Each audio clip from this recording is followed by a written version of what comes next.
Perhaps as old as war itself is this story of a field commander reaching headquarters and finding plans and schemes that go completely against what he understands and believes. Many skilled generals have been upset by the meddling of paper pushers and desk warriors who think they know better, even though they have never seen the situation up close and maybe have never even seen a battlefield. Today, though, there is one important new part to that story. The commander is Erwin Rommel, the desert fox, and foxes are known for being clever and practical. They judge by what works, not by what is written. I'm Indy Nidal, and welcome back to this most excellent North Africa miniseries. Last week, we saw German units struggle with the desert's strange and hostile conditions, and the British got an advantage from their better code-breaking work at Bletchley Park. Whenever the Luftwaffe sends anything over the airwaves, the Brits are listening. On the ground, the Germans took the Marauder Oasis, and Operation Sonnenblume moves south to deal with the advances of the Free French. Unlike last week, this week brings frantic action on the ground for both sides. And also, unlike last week, this week we begin not on the ground in the deserts of North Africa, but inside the offices of Wehrmacht High Command in the German capital of Berlin.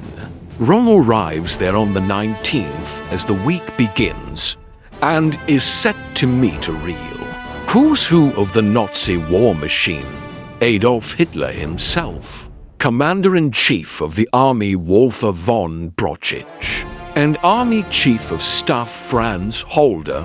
This meeting is not what Rommel wanted, far from it. Still, it begins in a promising way. Hitler, once again honoring Rommel's achievements during the Battle of France, as commander of the 7th Panzer Division, awards Rommel the oak leaves to his Knight's Cross of the Iron Cross.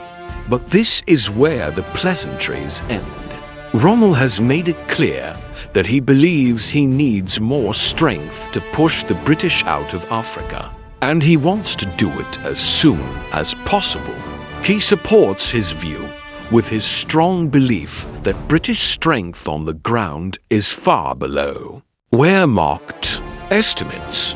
Yet he is turned down. As he writes in his diary, the Commander-in-Chief of the Army and the Army Chief, von Brauchitsch, told me there was no plan to strike a decisive blow in Africa in the near future, and that for the time being, I could expect no reinforcements. After the arrival of the 15th Panzer Division at the end of May, I was to attack and destroy the enemy around Ajdabiya. Benghazi might perhaps be taken. Rommel says that taking only Benghazi is foolish, except perhaps out of some badly thought-out sense of pride, because it could not be held on its own and is surrounded by harsh open ground, all for no real gain.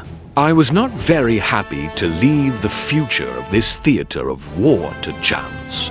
The temporary British weakness in North Africa should have been used with the greatest energy in order to win the initiative once and for all for ourselves. In the end, there is nothing Rommel can do except accept the situation. As for why Hitler refuses to send more troops or launch an immediate attack, well, Hitler has been pretty clear from the start. He does not care much about Africa in general. He only sent troops there to support the failing Italians. His full attention is on the coming German attack on Greece and on Operation Barbarossa, the huge assault on the Soviet Union after that. Beyond those, Hitler's attention and military resources are stretched very thin. That same day, the 19th. On the other side of the Mediterranean in Cairo, Archibald Wavell, the British Middle East theater commander, is also having a bad day. Well, everything really began 2 days earlier, when Wavell met General Philip Neame, the replacement for Richard O'Connor, who had skillfully led the Western Desert Force to victory during Operation Compass. Wavell was shocked by what he found. "I came back anxious and depressed from this visit. The move to Greece was in full swing, and I had nothing left in the bag. But I had forebodings, and my confidence in Neame was shaken." He has a problem with Neame's gloomy attitude and his poor tactical understanding of the situation. But it is not only Neame that shocks Wavell. Another problem is the terrible condition of the vehicles of the 2nd Armored Brigade, which in theory is the backbone of the forces guarding their western flank. So in addition to the spoken orders given to Neame on the 17th, on the 19th Wavell also issues written instructions. The safety of your forces is far more important than holding ground. The enemy taking back Benghazi, though it would have great propaganda and prestige value, would be of little military importance. And it is certainly not worth risking defeat in order to hold it. Here both Wavell and Rommel agree. Benghazi is no prize by itself. The result of all this for Wavell is that if the enemy attacks, the only workable plan would be to fight a delaying action, trading space for time while trying to gather a proper response. But that is not all the bad news he has to deal with. On the 19th, he receives ultra information. I talked about how this came about last time, so I will not go into it again. But this is information taken straight from Luftwaffe Enigma. Messages. In that intelligence, Wavell finds a truly troubling detail. All Luftwaffe personnel in North Africa are now forbidden from going on leave and are waiting for detailed orders. Orders for what? Wavell, now even more uneasy, asks himself. Then, the next day, even more troubling intelligence reaches Middle East headquarters. Another ultra message shows that the Luftwaffe is planning to carry out wide reconnaissance over the British forward positions. In response, Wavell sends a cable to the British War Office in surmise.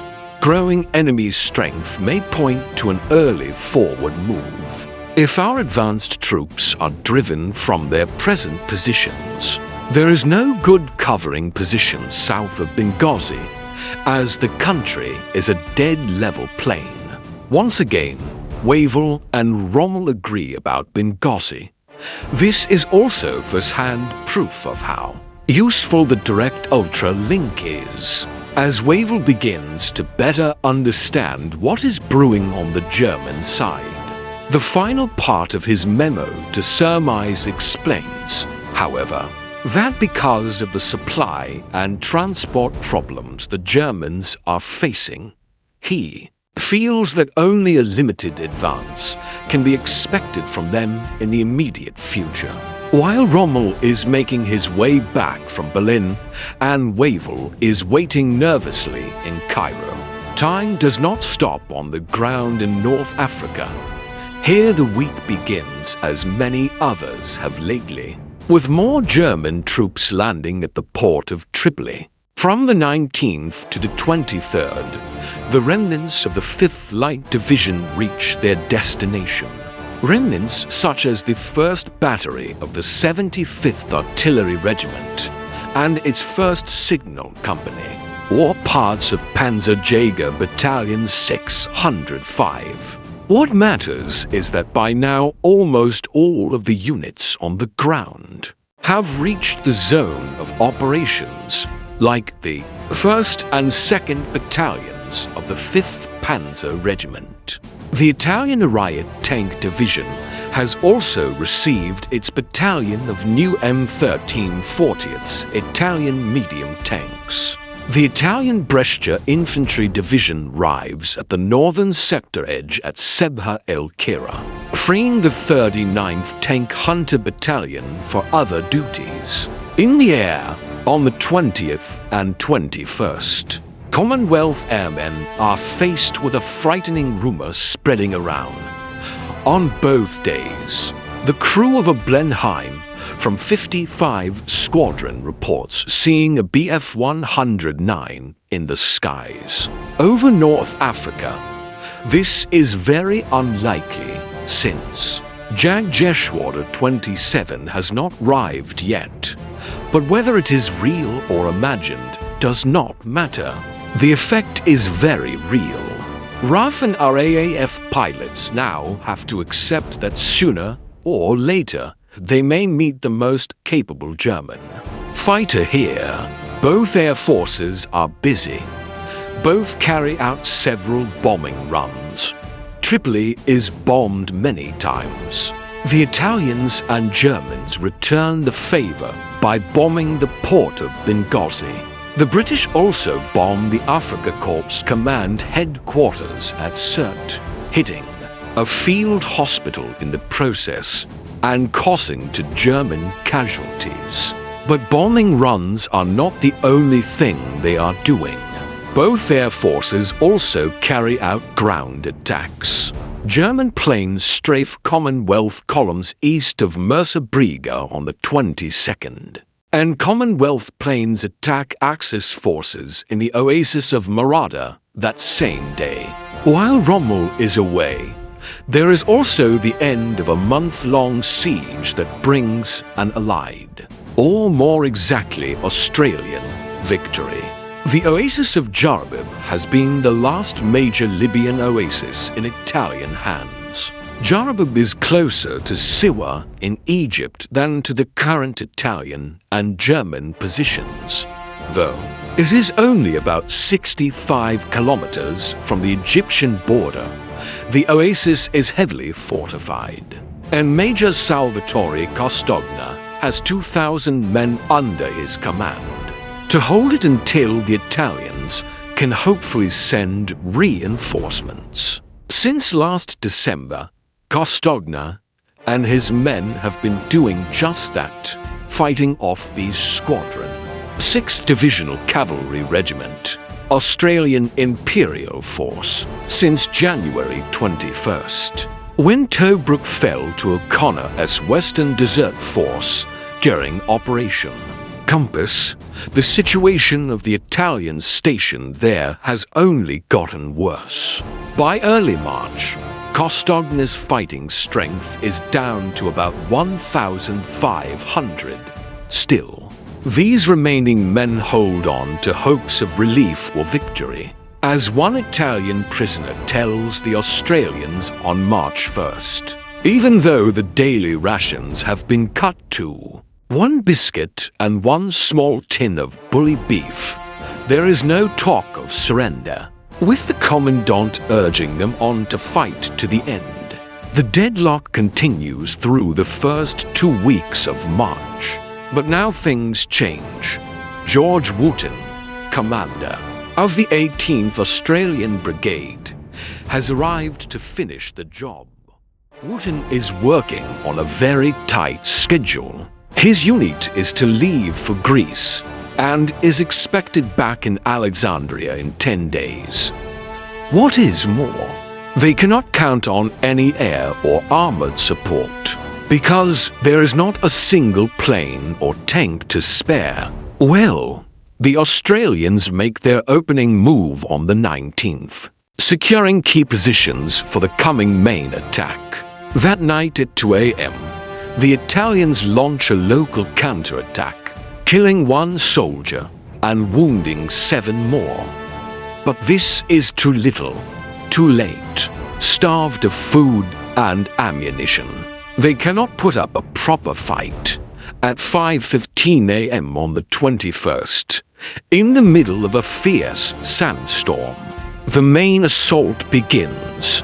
By midday, the Australian flag is flying over the fort, and the nearby airfield has also been taken. All told, 17 Australians and just under 250 Italian soldiers pay the ultimate price, with 77 Australians wounded and some 1,300 Italian prisoners taken. This is the first victory of Commonwealth ground forces in North Africa since Operation Compass came to a halt last month. Late at night on the 23rd, Rommel returns to Africa. Remember, before he left he gave orders to General Strike, commander of the 5th Light Division, to prepare a push toward the British forward positions at El Agala.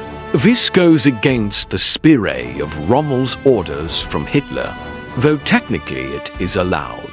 In the early morning hours of the 24th, 3rd Recon makes its move with motorcycles, about 20 tanks, armored cars, and some artillery as they advance. From Kaiser el Orgilia along the Via Balbia, the coastal road linking Tripoli and Benghazi, the Germans do not know exactly what to expect. Something that is certainly not on their bingo card is that they will find an abandoned position. As they approach the fort, the gateway between Tripolitania and Cyrenaica, and its nearby defile, which is perfect for a defensive stand, they find no British soldiers.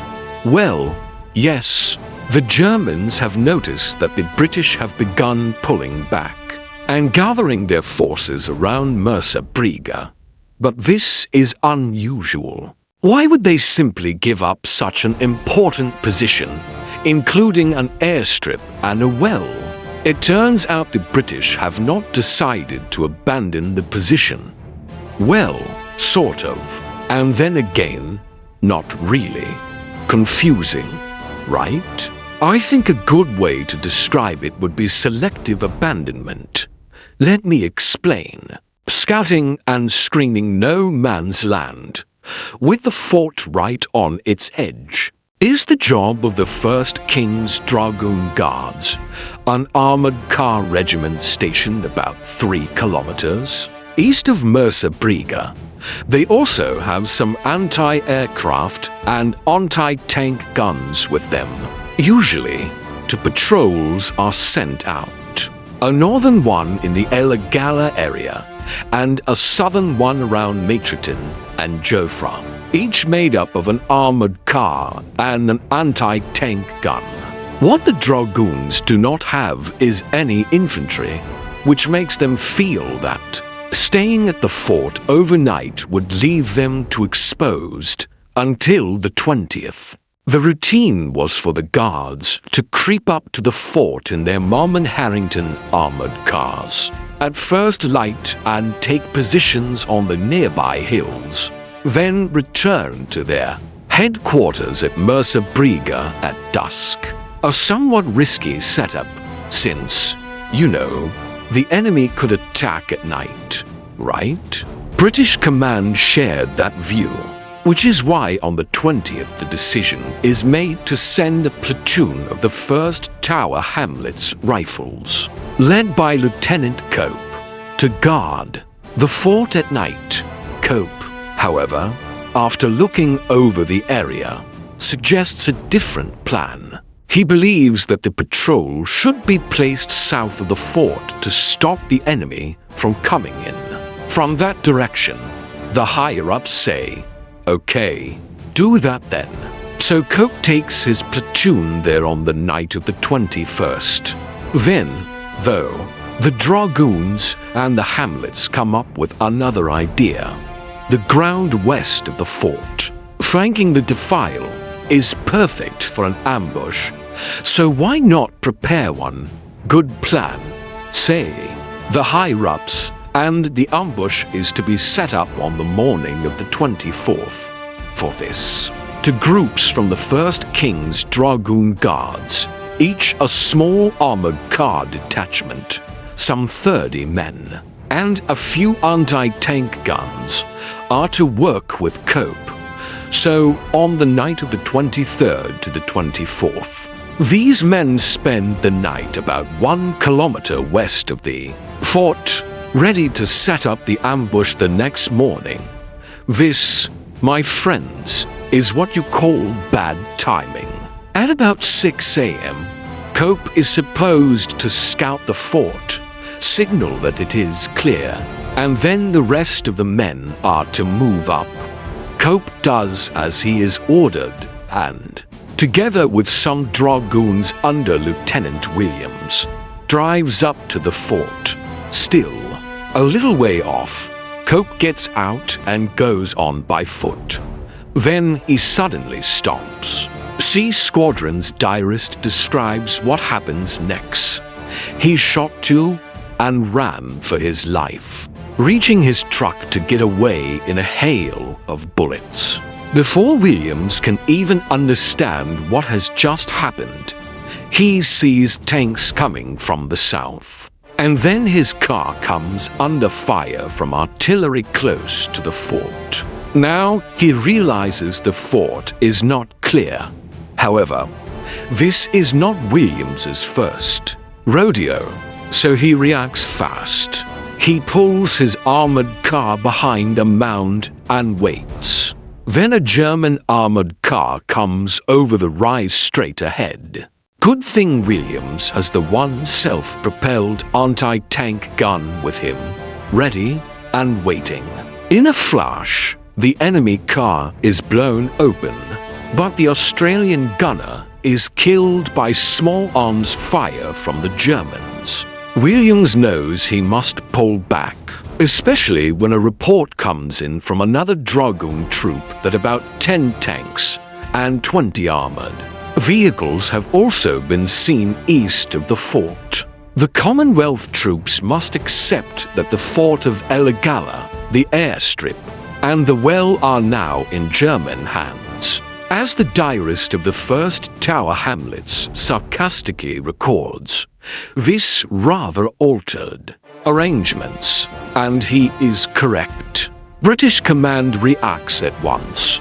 The next day, the Middle East Joint Planning Staff issues a new immediate policy on Kyrenaica. They estimate that within the next 2 to 3 weeks, the Germans will have a numerical advantage. However, just as we have seen in recent weeks, the British again choose to play down the situation, saying that this should be weighed against Rommel's lack of experience in desert conditions. Rommel's surprise push does, though, give them a dose of reality. Since the report ends with, "Our policy hitherto has been to accept risks in Kyrenaica in order to assist Greece, but the stage has now been reached when by continuing this policy, we court disaster in both. Rommel is continuing to make new plans. He knows that according to his orders, he should wait until May and the arrival of the 15th Panzer Division before pushing farther. But he thinks that would be a serious mistake. If the British are given time to dig in, put up wire, and lay mines in their positions at Mersa Briga, the stronger defenses will make them much harder to attack or outflank. I was therefore faced with a choice of either waiting, giving the British time to build strong defenses, or of going ahead with our existing small forces to attack and take the Mersa El Briga position in its present undeveloped state. I decided on the latter. Another argument in favor of an immediate move was that our water supply had recently been so poor that it was essential to open up new wells. An operation against Mersa El Briga would give us access to land with plenty of water. So Rommel has made his choice. He will push on before May against Hitler's wishes. And here I shall leave you for this week with Jeroboam in Australian hands, Elagala in German hands, and Wavell wondering what in the world those Germans are really up to. Next week, according to Rommel at least, we will see the German assault on the British position at Mersa Briga. If it falls, it could open the floodgates for Rommel's Afrika Corps to push on toward Benghazi, maybe farther. How might the British react? For while they seem to be at least somewhat aware that something is coming, they have clearly underestimated and continue to underestimate Rommel. And what about Hitler? How will he react to Rommel disobeying him? I suppose that depends fully on whether Rommel's push is a success or a failure. You would have to have some real guts to risk Hitler's anger, and it seems that Erwin Rommel very much has them. We are only able to do series like this, well, to produce all our series, thanks to the Time Ghost Army. It is the army that lets us keep World War to history alive, like shining a light on some of North Africa's often forgotten battles. To become part of this mission, join the army at timeghost.tv or patreon.com. These are the newest commissioned officers, and Dennis Anthony Zalaki is the Army Member of the Week. Do not forget to subscribe. See you next time.